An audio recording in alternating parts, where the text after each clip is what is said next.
வாழ்ந்தாள் உந்தன் மடியில். அத்தியாயம் 16. நெற்றியில் ஏற்பட்ட காயத்தையும் வழிந்து கொண்டிருக்கும் இரத்தத்தையும் கூட பொருட்படுத்தாமல் சத்தியதேவனின் கோபத்திற்கான காரணத்தை அறிந்து கொள்வதிலேயே ஆர்வமாக இருந்தாள் சுமித்ரா. அன்னலட்சுமிக்குத்தான் வெளி பிதுங்கிவிட்டது. அன்னலட்சுமிக்கு சத்தியதேவனுக்கும் இடையே எந்த உறவு முறையும் இல்லை. ஆனால் சத்யனின் குடும்பத்தோடு நீண்ட காலமாக பழக்கமுடையவர் அன்னலட்சுமி. சிறு வயதிலிருந்தே, அதாவது சத்யனின் பாட்டி தாத்தா உயிரோடு இருக்கும் காலத்திலேயே சத்யனின் வீட்டில்தான் வேலை செய்து கொண்டிருந்தார் அன்னலட்சுமி. அந்த பழக்கத்தின் அடிப்படையில் அவனது குடும்ப ரகசியங்கள் அனைத்தும் அன்னலட்சுமிக்கு தெரியும். சத்யன் 2 மாத கைக்குழந்தையாக இருக்கும்போது இந்த வீட்டிற்கு வேலைக்கு வந்தவர். அன்னலட்சுமிக்கு முன்பு அவருடைய தாயார் காமாட்சிதான் வேலை செய்து கொண்டிருந்தார். கைப்பிள்ளையான சத்தியதேவனையும் கவனித்துக் கொண்டு சமையலையும் செய்து பெரியவர்களையும் கவனித்துக் கொள்ள காமாட்சியால் இயலவில்லை. தாயும் தகப்பனும் இல்லாத அன்பு பேரனை தாங்களே கவனித்துக் கொள்ள வேண்டும் என்று மனம் விரும்பினாலும் கூட உடல் அதற்கு ஒத்துழைக்கவில்லை சத்யனின் பாட்டி தாத்தாவுக்கு. எனவே வயதிற்கு வந்து வீட்டிற்கு தனியாக இருந்த மகளையும் தன்னோடு வேலைக்கு அழைத்து வந்தார். அன்னலட்சுமியின் தலையாய கடமை குழந்தை சத்தியனை கவனித்துக் கொள்வது. அதை மிகவும் மகிழ்ச்சியாகவே செய்தாள், அன்றும் இன்றும். அன்று முதல் இன்று வரை அன்னலட்சுமியும் அந்த குடும்பத்துக்காக உழைத்துக் கொண்டிருக்கிறார். சத்தியன் சொன்னால் உயிரையே கொடுப்பார். அந்த அளவிற்கு அவன் மீது கண்மூடித்தனமான பாசம் அந்த அம்மாவுக்கு. ஆனால் கழுத்தை அறுத்தால் கூட அவர்கள் வீட்டு விஷயங்கள் எதையும் அவர் வாயிலிருந்து வாங்கிவிட முடியாது. அவ்வளவு விசுவாசம். அன்னலட்சுமி மட்டுமல்ல, சத்யன் வீட்டில் வேலை பார்த்து கொண்டிருந்த வேலைக்காரர்கள், பண்ணையில் வேலை செய்யும் பண்ணை ஆட்கள் என அனைவருக்கும் அவனிடம் விசுவாசம் அதிகம். அவன் ஒரு வார்த்தை சொன்னால் கண்ணை திறந்து வைத்துக் கொண்டே கடலில் குதித்து விடுவார்கள். அப்படிப்பட்ட பைத்தியக்காரத்தனமான விசுவாசம், வெறித்தனமான பாசம். ஆனால் மற்றவர்களிடம் முறுக்கிக் கொள்வது போல சுமித்ராவிடம் முறுக்கிக் கொள்ள முடியாதல்லவா? இந்த வீட்டு மருமகள், எஜமானி. அவள் கேட்கும் கேள்விகளுக்கு பதில் சொல்லித்தான் ஆக வேண்டும். ஆனால் பதில் சொல்லும் உரிமை சத்தியனை தவிர வேறு எவருக்கும் கிடையாது. நிமிர்ந்து தீர்க்கமாக சுமித்ராவை பார்த்தவள், அம்மா, இந்த விஷயத்த பத்தி உங்ககிட்ட நான் சொல்றது அவ்வளவு நல்லா இருக்காது. சின்னையா வருவாரு, அவர்கிட்டயே கேட்டு முழு விவரத்தையும் தெரிஞ்சுக்குங்க. சொல்லக்கூடாதுன்னு எதுவும் இல்ல. என்னதான் ஒண்ணு மண்ணா பழகினாலும் நான் உங்க வீட்டு வேலைக்காரிதான், உங்க குடும்பத்து ஆள் கிடையாது. இந்த குடும்பத்து பிரச்சனைய பத்தி நான் பேசுறது அவ்வளவு நாகரிகமா இருக்காதுமா. ஒரு வேலைக்காரிக்கு அது அழகு இல்ல. அதனால என்ன மன்னிச்சிருங்கம்மா என்றவள் சுமித்ரா வாய் திறந்து அடுத்த வார்த்தை பேசும் முன்னே இடத்தை காலி செய்து விட்டாள். நெற்றியில் இருந்த காயத்திற்கு மருந்து போட்டுவிட்டு அறைக்குள் வந்து படுத்த சுமித்ராவுக்கு மனமே ஆரமில்லை. சத்யன் அவளை அறைந்ததோ, அவள் நெற்றியில் காயம் பட்டு ரத்தம் வந்ததோ, இதெல்லாம் அவளுக்கு பெரிதாகவே தெரியவில்லை. அவளுக்கு அவன் சாப்பிடும் உணவை காலால் எட்டி உதைத்ததுதான் பெரும் அதிர்ச்சியாக இருந்தது. அவளால் அதை ஜீரணிக்கவே முடியவில்லை. நிச்சயமாய் எவ்வளவு நேரம் கழித்து சத்யன் வீட்டிற்கு வந்தாலும் இதை பற்றி கேட்காமல் விடவே கூடாது என்று தீர்மானித்துக் கொண்டாள். அவளை அறைந்து தள்ளிவிட்டு வெளியே சென்றவன் மதிய உணவிற்கு வரவில்லை. சாயந்தரம் ஆகியும் வரவில்லை. நெற்றி படியின் முனையில் முட்டியதில் ரொம்பவே வலித்தது. முதலில் சாதாரணமாக லேசான அடிதானே என்று எண்ணினாள் சுமித்ரா. ஆனால் நேரம் ஆக ஆக விண்ணு விண்ணென்று தலைவலியில் தெறிக்கத் தொடங்க தாங்க முடியாமல் அன்னலட்சுமியிடம் சொல்லிவிட்டாள். இருவரும் சேர்ந்து ஊருக்குள்ளேயே இருந்த ஒரு கிளினிக்கிற்கு போனார்கள்.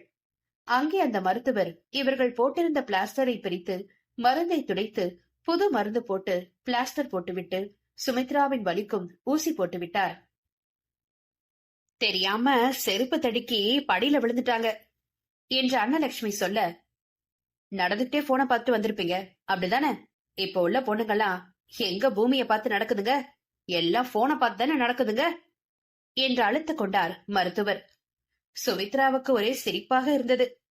வாயை பொத்திக் கொண்டு அவள் அந்த பக்கமாய் திரும்பி சிரிக்க, சிரிக்காதீங்கம்மா என்று கஞ்சாடை செய்தாள் அன்னம்.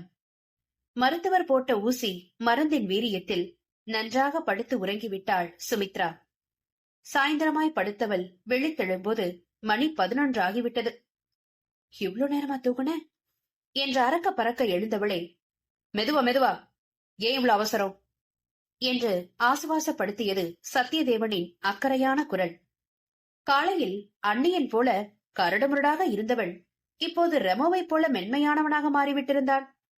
பக்கத்தில் வந்து அமர்ந்து அவள் நெற்றி காயத்தை வருடி விட்டவன், சாரி சுமி என்று மனதார மன்னிப்பு வேண்டிவிட்டு, நீ சாப்பிடாம படுத்து தூங்கிட்டதா அண்ணன் சொன்னா, வா முதல்ல சாப்பிடுக்க என்று அழைத்தான்.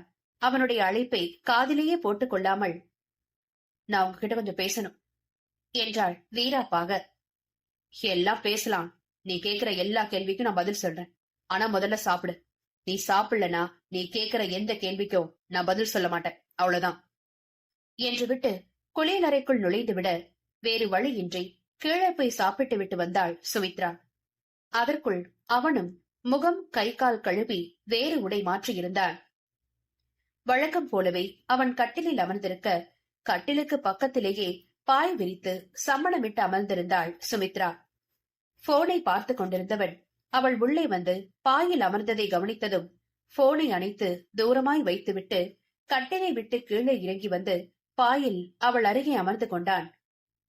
அமைதியாய் அவளை சற்று நேரம் பார்த்து கொண்டிருந்தவன் பிறகு அவளுடைய வலது கையை பிடித்து தன்னுடைய கைகளுக்குள் புதைத்துக் கொண்டு, சாரி, காலையில நான் அப்படி நடந்திருக்க கூடாது, ரொம்ப சாரி. அந்த நேரத்துல எனக்கு என்ன பண்றதுன்னு தெரியல, சாரி என்று அவளது காயத்தை பார்த்து கொண்டே மனப்பூர்வமாய் மன்னிப்பு கேட்டான்.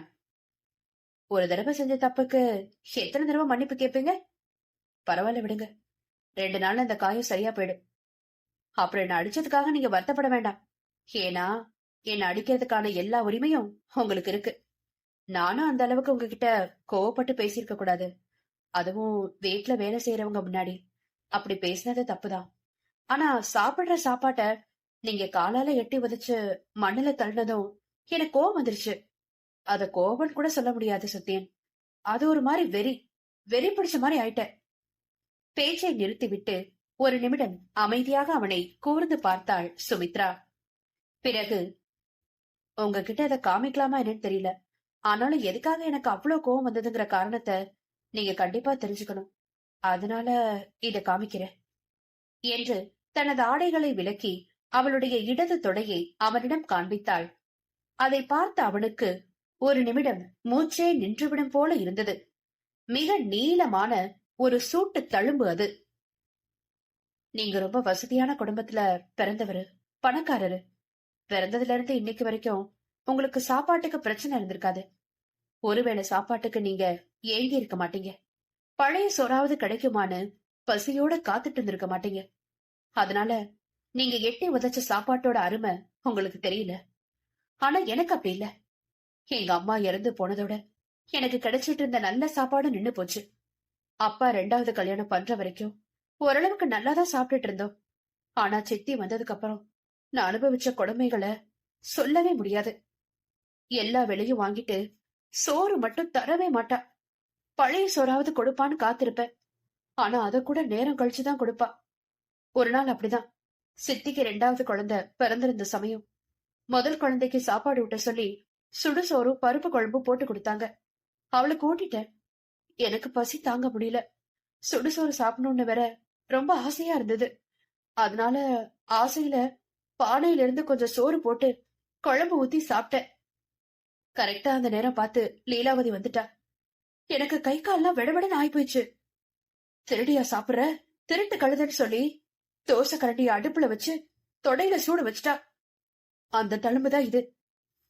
இரு கைகளாலும் முகத்தை மூடிக்கொண்டு குமரி அழுதுவிட அதற்கு மேல் தாங்க இயலாதவனாய் அவளை இழுத்து தன் மார்பில் பொதிந்து கொண்டான் சத்தியதேவன். அத்தியாயம் 17. வெகு நேரமாக அழுது கொண்டிருந்தாள் சுமித்ரா. அவளது முதுகை தடவி கண்ணீரை துடைத்து ஆறுதல் படுத்தினான் சத்தியதேவன். அவன் மார்பை விட்டு விலக வேண்டும் என்று அவளுக்கும் தோன்றவில்லை. அவளை விலக்கி நிறுத்த வேண்டும் என்று அவனுக்கும் தோன்றவில்லை. ஏதோ ஒரு பந்தம் மெல்லிய இழையாய் அவர்களுக்குள்ளே ஓட அதிலே கட்டுண்டு கிடந்தார்கள் இருவரும். சிறு குழந்தை போல கேவி கேவி அழுது கொண்டிருந்தவளின் துயரம் இவனையும் தாக்க அவனையும் அறியாமல் அவன் கண்களில் நீர் வடிந்தது. இருவரது நிலையும் கிட்டத்தட்ட ஒன்றுதான். பெற்றவர்கள் இருந்தும் இல்லாத அனாதைகள். இருவருமே ஒருவருக்கொருவர் ஆறுதல் தேடி அழுது ஓய்ந்தார்கள். குளியலறைக்கு சென்று முகம் கழுவிவிட்டு வந்தாள் சுமித்ரா. பாயில் வந்து அமர்ந்தவனிடம் தயாராய் வைத்திருந்த தண்ணீரை நீட்டினான் சத்யன். 2 மடக்கு கொடுத்துவிட்டு அவனிடம் நீட்டினாள். நீங்களும் குடிங்க. அவனும் குடித்தான். ரிலாக்ஸ் ஆயிட்டியா என்று அவன் கேட்க ஆமாம் என்பதாய் தலையசைத்தாள் சுமித்ரா. அவளது கண்களும் மூக்கு நுனியும் சிவந்திருக்க அவளுடைய விழி வெண்படலத்தில் ஆங்காங்கே சிவப்பு கோடுகள். அந்த விழி மலர்கள் அவனுக்கு தாமரை மலரை ஞாபகப்படுத்தின. அவனுடைய இந்த 32 வயதிற்கு எந்த பெண்ணையும் ஏறிட்டு கூட பார்த்ததில்லை. பெரும்பாலும் அந்த ஊர் பெண்கள் எல்லாம் அவனை அண்ணா, தம்பி என்று முறை சொல்லியே அழைப்பார்கள். அத்தான் என்று முறை சொல்லி அழைக்கும் பெண்ணை கூட அவன் கெட்ட எண்ணத்தோடு பார்க்க மாட்டான். பாட்டியையும் தன்னை தாய்க்கு தாயாய் இருந்து வளர்த்த அன்னலட்சுமியும் தவிர வேற எந்த பெண்களின் ஸ்பரிசமும் அவன் மீது பட்டது கிடையாது. மனைவி என்ற உரிமையினாலோ அல்லது தன்னை போல அவளும் பெற்றோரால் புறக்கணிக்கப்பட்டவள் என்ற பரிதாபத்தினாலோ அவளை இழுத்து அணைத்திருந்தான். மேலும் முதலாக சுமித்ராவின் கண்களை ரசித்தான். அவனுக்கே அவனுடைய ரசனை வியப்புக்குரியதாக இருந்தது. அந்த யோசனையை கலைத்தது சுமித்ராவின் குரல். இந்த கேள்வியதான் நான் உங்ககிட்ட முதல்ல கேட்கணும்னு நினைச்சேன். ஆனா என்ன பத்தி பேசினதுல அதை மறந்துட்டேன். நான் கேக்குற ஒரே ஒரு கேள்விக்கு மட்டும் பதில் சொல்லிடுங்க. அதை தெரிஞ்சுக்கலனா என் மண்டையே வெடிச்சிடும். இன்னைக்கு காலையில நம்ம வீட்டுக்கு வந்தாலே அந்த பொண்ணு யாரு? அப்புறம் கோயில்ல பார்த்தோமே அந்த பொண்ணு கூட இருந்தாங்களே ஒரு லேடி, அவங்க யாரு? தன் கைக்குள் அடக்கமாகி இருந்த அவளது வலதுகை விரல்களை ஒவ்வொன்றாய் வருடியவன் ஒரு சிறு பெருமூச்சிற்கு பிறகு, அனத்துக்கிட்ட அதை பத்தி ஏதாவது கேட்டியா? கேட்டேன். ஆனா அவங்க எதுவுமே சொல்ல மாட்டேன்னு சொல்லிட்டாங்க என்று சுமித்ரா வருத்தமாக சொல்ல கொஞ்ச நேரம் அந்த அறையில் ஒரு கனத்த மௌனம் நிலவியது. அந்த மௌனத்தை உடைத்தவன் அவனே. இந்த விஷயம் உனக்கு தெரியவே கூடாதுன்னு நான் நினைச்சேன் சுமி. ஏன்னா அது நீ தெரிஞ்சுக்க கூடிய அளவுக்கு அந்த அளவுக்கு ஒன்னும் முக்கியமான விஷயம் இல்ல. அதுவும் இல்லாம சில விஷயங்களை என் வாயால உன்கிட்ட சொல்றதுக்கு எனக்கு ரொம்ப அவமானமா இருக்கு சுமி. நீ படிச்ச பொண்ணு, உலகம் அறிஞ்சவ. அதனால இந்த விஷயத்த சொன்னா என் குடும்பத்தை பத்தி நீ தப்பா நினைக்க மாட்டேங்கிற நம்பிக்கையில உன்கிட்ட நான் இத சொல்றேன். அன்னைக்கு கோயில்ல பாத்தியே ஒரு பொம்பளை உன்கிட்ட வந்து பேசினான்னு சொன்னியே, அவ வேற யாரும் இல்ல, என்ன பெத்தவ. சின்ன குரலில் சத்தியன் உரைக்க அதை கேட்டு பெரிதும் அதிர்ந்து போனாள் சுமித்ரா. ஆனா நீங்க அப்பா அம்மா இல்லாதவர்னு தானே ரீட்டாமா சொன்னாங்க என்று கேட்க மௌனமாய் தலையசைத்தான். நான் தான் அப்படி சொல்ல சொன்னேன். ஏன்னா இருந்தும் எந்த பிரயோஜனமும் இல்லாதவங்க இல்லாததுக்கு சமந்தானே. உதாரணத்துக்கு உங்க அப்பாவே எடுத்துக்கோ. அவர் இல்லாம நீ தனியா தானே வளர்ந்த. அப்ப அவர் இருந்தும் என்ன பிரயோஜனம் சொல்லு? அது மாதிரிதான் என்னோட கதையும். அப்போ அவங்க கூட வந்தாலே ஒரு பொண்ணு, அவ உங்க தங்கச்சியா? இல்ல, அவ அந்த பொம்பளையோட 2வது புருஷனோட பொண்ணு. சத்யதேவனின் பதிலில் அயர்ந்து போனாள் சுமித்ரா. அவளுடைய முகத்தை பார்த்தே மனதை படித்து விட்டான் போல அவன். எழுந்து சென்று அலமாரியை திறந்து எதையோ எடுத்து வந்து அவளிடம் கொடுத்தான். அது ஒரு போட்டோ. கிட்டத்தட்ட சத்யதேவனின் ஜாடையில் பெரியவர் ஒருவர் அந்த போட்டோவில் சிரித்துக் கொண்டிருந்தார். உங்க அப்பாவா என்று கேட்டு விழிகளை விரித்தாள் சுமித்ரா. ஆமா, உங்கள மாதிரியே அழகா கம்பீரமா இருக்காரு. அவனை பார்க்காமல் போட்டோவை பார்த்து அவள் சொல்ல, அவளுடைய அந்த அழகான கம்பீரமான என்ற வர்ணனையை கேட்டு அவனுக்குள்ளாகவே அவன் நகைத்துக் கொண்டான். எங்க தாத்தா பாட்டிக்கு ஒரே ஒரு புள்ள, எங்க அப்பா. அப்பா பேரு ரகுராமன். 20 வயசு வரைக்கும் நல்லாதான் இருந்தாராம் அப்பா. அதுக்கப்புறம் திடீர்னு வித்தியாசமா நடந்துக்க ஆரம்பிச்சிருக்காரு. அதாவது சம்பந்தம் இல்லாம பேசுறது, நடுராத்திரியில எந்திரிச்சு எங்கேயாவது போறது, யாரையாவது போட்டு அடிக்கிறது, ட்ரெஸ் எல்லாம் கழட்டி விசிறி அடிக்கிறதுன்னு ரொம்ப கலாட்டா பண்ணுவாராம். அப்பெல்லாம் மருத்துவ சம்பந்தமான அறிவு குறைவுதானே. டாக்டர் கிட்ட கூட்டிட்டு போகணும்னு தோணாம பேய் பிடிச்சிருக்குன்னு மந்திரவாதி கிட்ட கூட்டிட்டு போயிருக்காங்க. கூட்டிட்டு போய் வேப்பில அடிச்சு திருநீர் போட்டிருக்காங்க. கொஞ்ச நாள் சரியா இருப்பாராம். அதுக்கப்புறம் திரும்ப அதே மாதிரி ஆரம்பிக்குமா. அதுக்கப்புறம் ஏதோ ஒரு பூசாரி, பேசாம உங்க பையனுக்கு கல்யாணம் முடிச்சு வைங்க, பொண்டாட்டி வந்தா எல்லாம் சரியா போகும்னு சொல்லியிருக்கான் அந்த மட சாம்பிரான். அத நம்பி அவருக்கு கல்யாணமும் முடிச்சு வச்சாங்க. அவங்கதான் நீ கோயில் அன்னைக்கு பாத்தியே அந்த பொம்பளை. அப்பாவுக்கு இந்த மாதிரி உடம்புல ஒரு நோய் இருக்குதுன்னு தெரியாமலே அவங்கள கட்டி வச்சாங்களா. கல்யாணத்துக்கு அப்புறம் அப்பாவுக்கு அதே மாதிரி வந்திருக்குது. அந்த நேரத்துல அந்த பொம்பளையோட அண்ணனும் எங்க வீட்டுக்கு வந்திருந்தாராம். உடனே ஒரு பைத்தியக்காரனுக்கு என் தங்கச்சியை கல்யாணம் பண்ணி வச்சு அவ வாழ்க்கைய வீணாட்டிங்கன்னு சொல்லி அப்பவே அவங்கள வீட்டை விட்டு கூட்டிட்டு போயிட்டாங்களா. அப்ப நான் அவங்க வயித்துல 7 மாசம். பாட்டி சொன்னாங்க, அப்பா அந்த பொம்பளை மேல ரொம்ப பாசமா இருப்பாராம்.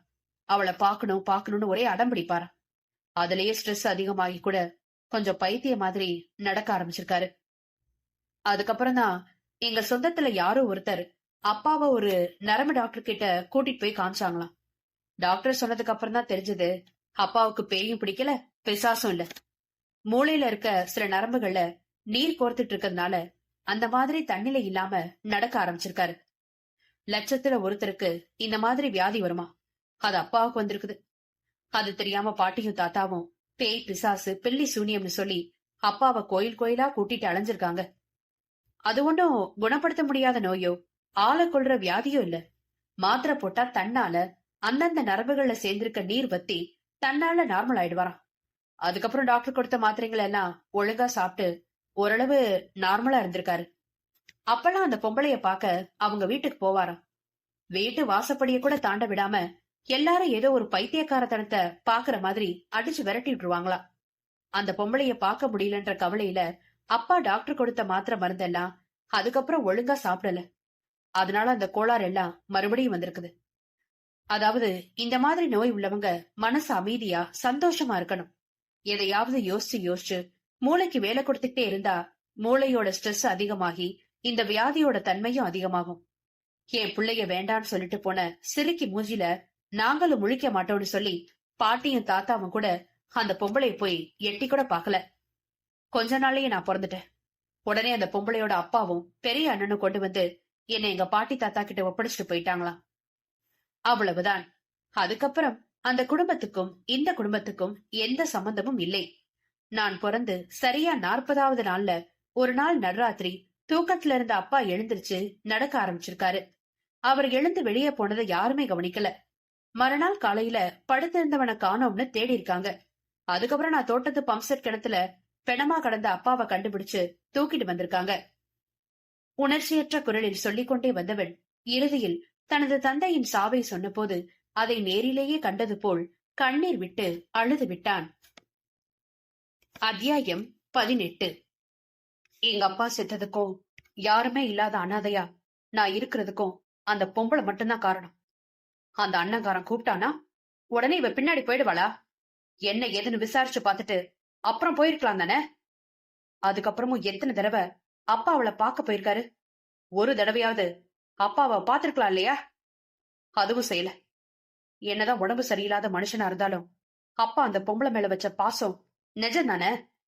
அத புரிஞ்சுக்கிட்டு திரும்ப வந்து அப்பா கூட சேர்ந்து வாழ்ந்திருக்கலாமே.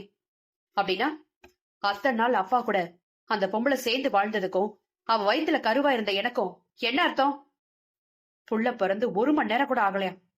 அதுக்குள்ள கொண்டு வந்து என்னை இங்க வீசிட்டு போயிட்டாங்க. தொப்புள் கொடி ஈரம் காயறதுக்கு முன்னாடியே கொண்டு வந்து என்னை இங்க வீசிட்டு போனவங்க. அதுக்கப்புறம் நான் இருக்கேனா செத்தனான் கூட வந்து எட்டி கூட பாக்கல. இத்தனை வருஷம் கழிச்சு என்ன திடீர்னு புள்ள பாசம்? எப்ப எனக்கு அவங்க தேவைப்பட்டாங்களோ அப்ப அவங்க என்ன தேடி வரல. இப்ப புள்ள புள்ளன்னு நாய் மாதிரி பின்னாடி சுத்துறாளே, இப்பதான் இப்படி ஒரு மகன் இருக்கான்னு அவ கண்ணுக்கு தெரிஞ்சதாமா? இதுக்கு முன்னாடி நான் உயிரோட தானே இருந்தேன். செத்தா போயிட்டேன் இல்ல பூமியை விட்டு வேற ஏதாவது கிரகத்துல வாழ்ந்துட்டு இருந்தனா? உண்மையிலே அவளுக்கு அப்பா மேலேயும் ஏன் மேலேயும் எந்த பாசமும் இல்ல சுமித்ரா. அப்படி இருந்திருந்தா அவ இன்னொரு கல்யாணம் பண்ணிருக்க மாட்டா. பாரிப்ப அவ இன்னொரு கல்யாணம் பண்ணி குடும்ப குட்டியோட ஜாம் ஜாம்னு இருக்கா. நான் யாருமே இல்லாத அனாதையா வெந்து செத்துக்கிட்டு இருக்கேன். எல்லாத்துக்கும் காரணம் அந்த பொம்பளை தானே. அவ மட்டும் அன்னைக்கு அவங்க அண்ணன் கூப்பிடும் போது உங்க கூட நான் வரமாட்டேன், என் புருஷ கூட தான் இருப்பேன்னு சொல்லி அடமா இங்கே இருந்திருந்தா எனக்கு இந்த நிலைமை வந்திருக்குமா? இந்த ஜென்மம் மட்டும் இல்ல சுமித்ரா, இன்னும் 7 ஜென்மமா அந்த பொம்பளைய பின்னாடியே துரத்திட்டு வந்தா கூட அவளை நான் மன்னிக்கவே மாட்டேன். இவளாலதான் எனக்கு அம்மாங்கிற வார்த்தையே பிடிக்காம போச்சு. பொம்பளைங்களையே வெறுக்க ஆரம்பிச்சேன். கல்யாணமே வேண்டாம், கடைசி வரைக்கும் கூட பிரம்மச்சாரியா இருக்கணும்னா நான் முடிவெடுத்ததே இவளாலதான். இப்ப உனக்கு அவங்க 2 பேரும் யாருன்னு தெரிஞ்சு போச்சுல்ல. இனிமே எந்த காரணத்தை கொண்டோ எந்த இடத்துலயோ அவங்க பேச வந்தா முகம் கொடுத்து பேசாத, விலகி போயிடு. அழுகையும் கண்ணீரும் கொதிப்புமாய் தனது மனக்குமுறல்களை எல்லாம் சுமித்ராவிடம் கொட்டிக் கொண்டிருந்தாள் சத்தியதேவன். பதில் பேசாமல் அனைத்தையும் கேட்டுக் கொண்டிருந்தாள் அவள். அதன் பிறகு வெகுநேரம் தனது சிறு வயது கதைகளை சுமித்ராவிடம் சொல்லிக் கொண்டிருந்தான் சத்தியதேவன். பொறுமையாக அனைத்தையும் கேட்டுக் கொண்டிருந்தாள் அவளும். பிறகு அவன் சென்று படுத்துவிட தலையணையில் தலை சாய்த்தவளுக்கு உறக்கம் வரவில்லை. சத்யன் அவனுடைய தாயை பற்றி சொன்ன கதையில் ஏதோ ஒன்று முழுமையாக இல்லை, எங்கோ இடறியது. இந்த கதைகள் எல்லாம் அவனுக்கு அவனுடைய பாட்டியும் தாத்தாவும் சொன்னது. பாட்டி தாத்தா அவனிடம் பொய் உரைத்து நடந்த கதையை தெரித்து கூற தேவையில்லை. ஆனால் அவர்களே அந்த கதையை அறையும் குறையுமாக புரிந்து கொண்டிருந்தாள். நேரடியாக அவன் கண்டதும் இல்லை, கேட்டதும் இல்லை, பார்த்ததும் இல்லை. ஆக இதில் ஏதோ உண்மை மறைந்திருப்பதாக சுமித்ராவுக்கு தோன்றியது. கண்ணால் காண்பதும் பொய், காதால் கேட்பதும் பொய், தீர விசாரிப்பதே மெய் என்பதற்கு இணங்க அவனிடம் என்று தலையாட்டி கொண்டாலும் கூட சத்யனின் தாயாரை பார்த்து உண்மையில் அவர்களது வாழ்க்கையில் நடந்தது என்ன என்பதை தெரிந்து கொள்ள வேண்டும் என்று விரும்பினாள் சுமித்ரா. சுமித்ராவின் கையில் உணவு பாத்திரங்களை திணித்து கணவன் மனைவி இருவருக்கும் இடையே பிரச்சனையை உருவாக்கிவிட்ட சின்ன குட்டியின் பெயர் தேபிகா. சத்யனை பெற்றவளுக்கு அவரது 2வது கணவர் மூலமாக பிறந்த 2வது மகள். அவர்களை பற்றி பிறகு பார்க்கலாம். குழம்பிய குட்டையில்தான் மீன் பிடிக்க இயலும் என்று பெரியவர்கள் அனுபவஸ்தர்கள் சொல்ல கேள்விப்பட்டதுண்டு. சுமித்ரா சத்யன் விஷயத்திலும் அதுதான் நடந்தது. அவர்களுக்கு இடையே சண்டை வந்ததும் நல்லதாகவே போயிற்று. இருவரும் ஒருவருக்கொருவர் தங்கள் அடிமனதில் கிடந்த மனக்குமுறல்களை மற்றவரிடம் கொட்டி ஆறுதல் தேடிக்கொண்டனர். அந்த இரவு அவர்களிடையே நெருக்கத்தை ஏற்படுத்தியது என்றால் அது மிக இல்லை. சத்யதேவனை பற்றி நிறைய அறிந்து கொண்டாள் சுமித்ரா. அதுபோல சுமித்ராவை பற்றியும் லீலாவதியை பற்றியும் நிறைய தெரிந்து கொண்டான் சத்யன். அவள் லீலாவதி பற்றி சொல்வதற்கு முன்பே சுமித்ராவை பற்றிய அனைத்து விஷயங்களையும் சத்யன் விசாரித்து அறிந்து கொண்டான். அதாவது தீபிகா சாப்பாடு கொண்டு கொடுத்துவிட்டு சென்றாளே, அன்று சாயந்தரம் தென்காசியில் சுமித்ராவை வளர்த்த ரீட்டாவின் சகோதரி ஜாஸ்மின் குடும்பத்தை எதேச்சையாக சந்தித்தான் சத்யதேவன். சுமித்ராவை பற்றி என்னென்ன தெரிந்து கொள்ள வேண்டும் என்று நினைத்தானோ அத்தனையும் ஜாஸ்மின் வாயால் அவன் தெரிந்து கொண்டான். லீலாவதி மீது கொலைவெறியே ஏற்பட்டது, கூடவே அந்த பூமிநாதன் மீதும். இருவரையும் கொன்று குவித்தால் கூட ஆத்திரம் அடங்காதது போல அப்படி ஒரு ஆவேசம் வந்தது சத்யனுக்கு. எப்படி ஏமாற்றி இருக்கிறார்கள் அவனை! என்னவோ இவர்களே வளர்த்தது போல, கஷ்டப்பட்டு படிக்க வைத்தது போல, அவளை கண்ணே பொன்னே என்று போற்றி பாதுகாத்தது போல. அவ்வளவும் நடிப்பு. ஒருவேளை சோறு கூட ஒழுங்காக உண்ண கொடுக்காமல் ஹாஸ்டலுக்கு துரத்தி அடித்துவிட்டு என்னவோ மூத்ததாரத்தின் மகளுக்காகவே தன்னுடைய வாழ்க்கையை தியாகம் செய்தது போல் அல்லவா பேசினாள் லீலாவதி.